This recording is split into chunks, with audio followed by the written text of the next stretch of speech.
पहला कोची में जो है वो नेक्स्ट एमसीक्यू करते हैं हम लोग। तो जिसके अंदर देखो फर्स्ट क्वेश्चन है हमारा, समाजीकरण एक ऐसी प्रक्रिया है जिसके द्वारा बालकों के समाज के उपयोगी प्रौढ़ बनने में, अडल्ट बनने में सहायता उपलब्ध होती है। यह कथन है Watson, crow and crow, Hurlock व सॉरेंस।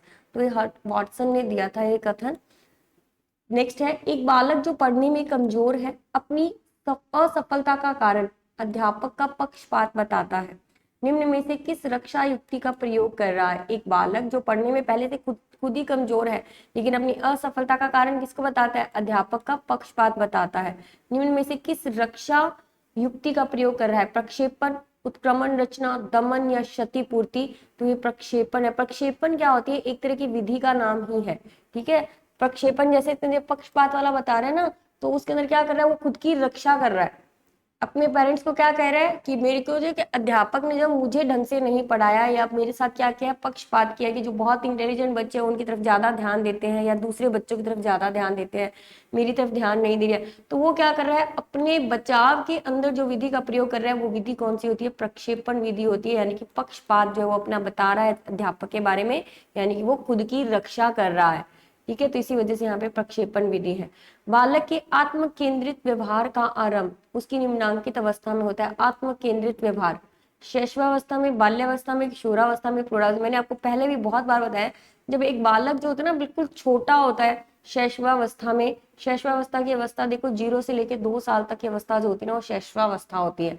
ठीक है, बिल्कुल छोटे बच्चे जो होते हैं, तो उसमें क्या होता है? बालक सिर्फ आत्म केंद्रित यानी सिर्फ खुद के बारे में सोचते हैं। मुझे भूख लगी है, मुझे प्यास लगी है, ठीक है, सिर्फ मेरे बारे में सोचो। सो वो सिर्फ मतलब अपने इर्द गिर्द जो की चीज होती है सिर्फ उनके बारे में सोचता है, उससे और किसी चीज से कोई लेना देना नहीं होता है। तो शैशवावस्था होती है सिर्फ आत्म केंद्रित व्यवहार, यानी कि खुद पर केंद्रित ही व्यवहार होता है उसका। फिर है सामाजिक विकास का सही अर्थ। इसके अंदर आंसर था ए, सामाजिक विकास का सही अर्थ देखो लोगों के साथ मिलजुल कर रहना, संस्थाओं का विकास करना, समाज के अनुकूल चरित्र निर्माण, समाज से अलग रहना। अब देखो लोगों के साथ मिलजुल कर रहना ये भी समाज का ही विकास है, संस्थाओं का विकास करना ये भी है। लेकिन ये सब कब होगा? मिलजुल कर रहेंगे या समाज का विकास कब होंगे? जब हमारा जो चरित्र है, ठीक है, हमारा जो करेक्टर है उसका निर्माण जो होगा ना वो समाज के अनुकूल होगा। ये सारे काम हम तभी कर पाएंगे। ठीक है, तभी क्या होगा? समाज का विकास होगा। तो अनुकूल चरित्र का निर्माण होना सबसे पहले जरूरी है। अगर आपका चरित्र जो है करेक्टर ही खराब होगा तो विकास कैसे करोगे? समाज का विकास भी कैसा होगा? फिर वैसा ही होगा जैसा आपका चरित्र है। तो इसलिए सबसे पहले अनुकूल चरित्र का निर्माण जरूरी है जिससे समाज का विकास हो सकता है। नेक्स्ट है, एक विकलांग बालक अत्यधिक परिश्रम करके कक्षा में प्रथम आने का प्रयास करता है। इसे किस प्रतिरक्षक प्रणाली में जो है वो रखेंगे? क्षतिपूर्ति, दमन, प्रतिगमन या शमन। ये इस तरह का क्वेश्चन जो है एग्जाम में आया हुआ है।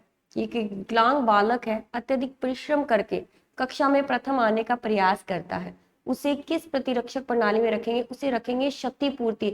वो क्या कर रहा है? अपनी जो उसकी विकलांगता वाली क्षति है ना उसकी पूर्ति कर रहा है। कैसे? कक्षा में प्रथम आकर। उससे उसकी क्या होगी? जो उसकी कमजोरी है वो क्या हो जाएगी? वो छिप जाएगी। वो क्षतिपूर्ति कर रहा है अपनी इसके अंदर। नेक्स्ट है, व्यक्ति एक गतिशील संगठन है जो कि व्यक्ति के मनोशारीरिक ढंग को निश्चित करता है। व्यक्तित्व यानी पर्सनैलिटी जो है वो एक गतिशील संगठन है जो कि व्यक्ति के मनोशारीरिक ढंगों को निश्चित करता है। हमारे जो मन के या शारीरिक जो होते हैं, अपन किसी की व्यक्तित्व यानी पर्सनैलिटी जो होती है वो कैसे देखते हैं? सबसे पहले फिजिकल, सामने की वो किस तरह से रह रहा है, ठीक है, फिर उसके बाद उसकी जो मानसिक दशा जो होती है उससे जो है हम उसके व्यक्तित्व का पता लगाते हैं। कुछ लोग होते हैं जो दिखने में सुंदर नहीं होते लेकिन उन्होंने ड्रेसअप बहुत अच्छे से कर रखा होता है, और इसके अलावा जो उनका व्यवहार जो होता है ना, बोलने का जो तरीका होता है वो हमें ऑटोमेटिकली अपने आप ही अट्रैक्ट करता है। तो वो क्या होता है? उसका व्यक्तित्व जो होता है वो मनोशारीरिक ढंगों को निश्चित करता है जिन्हें कि वह बाह्य परिवेश में अपने आप को समायोजित करने में विशेष रूप से अपनाता है। यह कथन है आलपोर्ट का, वाटसन का, मन का या थॉर्नडॉय का। तो ये है आलपोर्ट का। देखिए अगर ये जैसे लास्ट टाइम है तो अगर आपको डेफिनेशंस याद नहीं रहती है तो कोई जरूरी नहीं है कि आपको सारी की सारी डेफिनेशन याद रहे।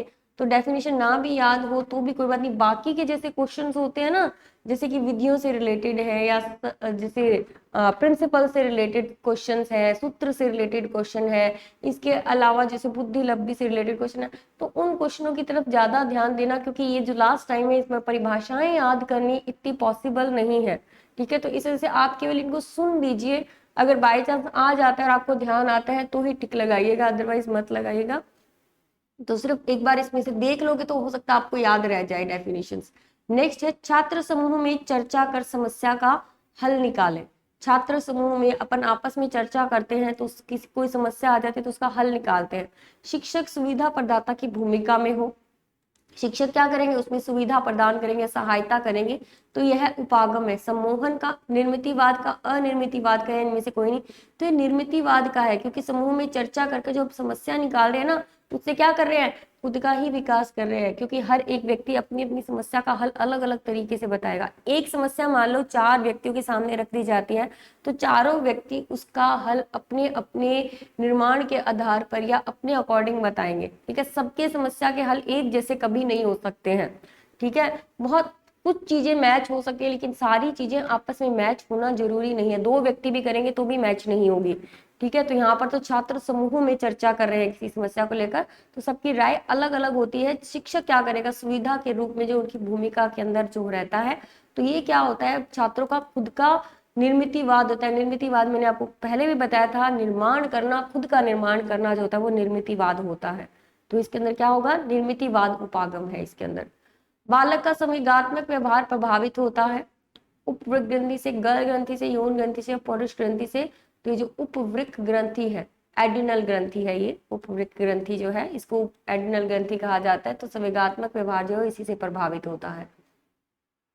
आत्म केंद्रित व्यक्ति का व्यक्तित्व होता है बहिर्मुखी, उभयमुखी, अंतर्मुखी या उत्तम। ये साफ ही दिख रहा है, आत्म केंद्रित है तो वो क्या होगा, अंतर्मुखी होगा, सिर्फ अपने बारे में सोचता रहता है। शेषवावस्था जो होती है वो यही होता है। नेक्स्ट है अंगूर खट्टे हैं, यह किस प्रकार की रक्षा युक्ति है। प्रक्षेपण, औचित्य स्थापन, तादात्म्यकरण या दमन। अंगूर खट्टे हैं वाली आपने कहानी भी सुनी होगी। ठीक है, उसके अंदर भी वो क्या होती है, लोमड़ी जो होती है वो अंगूर खाने की कोशिश करती है, लेकिन उसको मिलते नहीं है, कोई चीज मिलती नहीं है, तो हम क्या कहते हैं, अंगूर खट्टे हैं। ठीक है, हाथ नहीं पहुंचता है उसका, उसकी वजह से वो क्या कह देती है, अंगूर खट्टे है, ये कहकर वहां से चली जाती है। तो अंगूर खट्टे है तो किस प्रकार की रक्षा युक्ति है, यह है औचित्य स्थापन। ठीक है, यानी कि अपना जो है वो स्थान ही चेंज कर लेना उस चीज से। ठीक है, तो ये औचित्य स्थापन है। फिर है व्यक्तिनिष्ठ परीक्षण है, प्रश्नावली, नियंत्रित निरीक्षण परीक्षण विधि, बाल संपत्ति परीक्षण या स्वतंत्र शब्द सहचर्य परीक्षण। तो देखो प्रश्नावली विधि जो होती है वो व्यक्तिनिष्ठ विधि के अंदर आती है। ठीक है, व्यक्तिनिष्ठ विधि के अंदर कौन सी आएगी, परीक्षण के अंदर प्रश्नावली विधि आएगी। फिर है रेटिंग स्केल विधि, क्या है, व्यक्तिनिष्ठ परीक्षण, वस्तुनिष्ठ परीक्षण, प्रक्षेपण विधि या मनोविश्लेषण विधि। रेटिंग स्केल आती है, वस्तुनिष्ठ विधि जो आप अभी एग्जाम देकर आएंगे वो रेटिंग स्केल विधि भी कहलाती है। ठीक है, तो उसी को वस्तुनिष्ठ परीक्षण कहा जाता है। एक किशोर अपने अध्यापक द्वारा दंडित होने पर अपने छोटे भाई या बहन या दोस्त को पीटता है या कुर्सियां व टेबल तोड़ता है। उदाहरण है विस्थापन का, क्षतिपूर्ति का, प्रतिगमन का या भावात्मक अभिव्यक्ति का। तो ये विस्थापन का है। ठीक है, इस तरह के क्वेश्चन जो है वो आएंगे, जो आपको अपनी जो है वो मेंटल एबिलिटी के अकॉर्डिंग जो है इनको सॉल्व करना पड़ता है। अगर हिंदी में शब्द समझ नहीं आए तो वहाँ इंग्लिश में भी आएंगे, तो आप इंग्लिश में भी उनको चेक कर सकते हैं। तो किशोर जो है वो अपने अध्यापक द्वारा दंडित होने पर, स्कूल में अध्यापक ने दंडित किया लेकिन उसका गुस्सा आकर वो किस पर निकालता है, अपने छोटे भाई या बहन या दोस्त को पीटता है या फिर कुर्सियां या टेबल तोड़ता है, अपना गुस्सा जो निकालता है। ठीक है, अपना गुस्सा वो क्या कर रहा है, विस्थापित कर रहा है, एक जगह से दूसरी जगह पर निकाल रहा है, क्योंकि अध्यापक पर तो निकाल नहीं सकता, तो वहां तो उसे जो दंड मिल रहा है वो तो उसे लेना पड़ेगा। लेकिन उस दंड का प्रभाव जो है वो किस पर पड़ेगा, उसका प्रभाव जो है वो अपने भाई बहन या कुर्सी तोड़ना, टेबल तोड़ना, कई लोग होते हैं ना अपना गुस्सा जो होता है, फ्रस्ट्रेशन जो होती है उसको किस तरह से निकालेंगे, दूसरी चीज पर निकालते हैं, यानी कि विस्थापित कर देते हैं। इसी वजह से ये क्या है, यहाँ पर विस्थापन का उदाहरण माना जाता है। शाब्दिक व्यक्तिक बुद्धि परीक्षण है, बिने साइमन बुद्धि परीक्षण, आकृति फलक परीक्षण, आर्मी अल्फा परीक्षण या आर्मी बीटा परीक्षण। तो शाब्दिक व्यक्तिक बुद्धि परीक्षण जो है बिने साइमन ने दिया था। ठीक है, ये बुद्धि परीक्षण किसने दिया था, बिने साइमन ने दिया था, शाब्दिक व्यक्तिक बुद्धि परीक्षण। अशाब्दिक सामूहिक परीक्षण, आर्मी अल्फा परीक्षण है, आर्मी बीटा परीक्षण है, सैन्य सामान्य वर्गीकरण या टर्मन मैकनीमर परीक्षण है, तो ये आर्मी बीटा परीक्षण है। ठीक है, शाब्दिक व्यक्तिक बुद्धि परीक्षण कौन सा है, विनय साइमन। और अशाब्दिक सामूहिक परीक्षण आर्मी बीटा। अशाब्द अब समूह में करेंगे तो कैसा करेंगे, सबसे पहले तो आर्मी का ही करेंगे, क्योंकि आर्मी में कैसे मिलेंगे, समूह में आपको जो है वो मिल जाएंगे। ठीक है, तो इसी वजह से एक और दूसरा क्या है, इसमें बीटा साथ में लगाओ, तो ये आर्मी बीटा परीक्षण जो है वो अशाब्दिक जो है वो सामूहिक परीक्षण होगा। नेक्स्ट है पूर्णतः प्रकार्यशील व्यक्ति का सम प्रत्यय किसने दिया था। पूर्णतः प्रकार्यशील व्यक्ति का Carl Rogers, Sigmund Freud, Francis Galton, Ivan Pavlov, ये कार्ल रॉजर्स ने दिया था।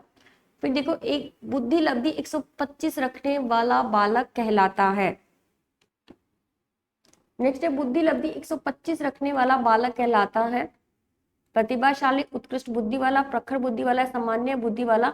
तो जो प्रखर बुद्धि वाले व्यक्ति होते हैं वो 125 जो है बुद्धि लब्धि रखने वाले बालक कहलाते हैं। 125 से 140 के बीच में जो भी बच्चे होते हैं वो बुद्धि लब्धि जो होती है उनकी प्रखर बुद्धि वाले व्यक्ति होते हैं। 140 से ऊपर वाले भी यही कहलाएंगे। तो देखो, सामान्य बुद्धि वाले बालक की बुद्धि लब्धि होती है 80 से 89, 90 से 109, 110 से 119, 70 से 79।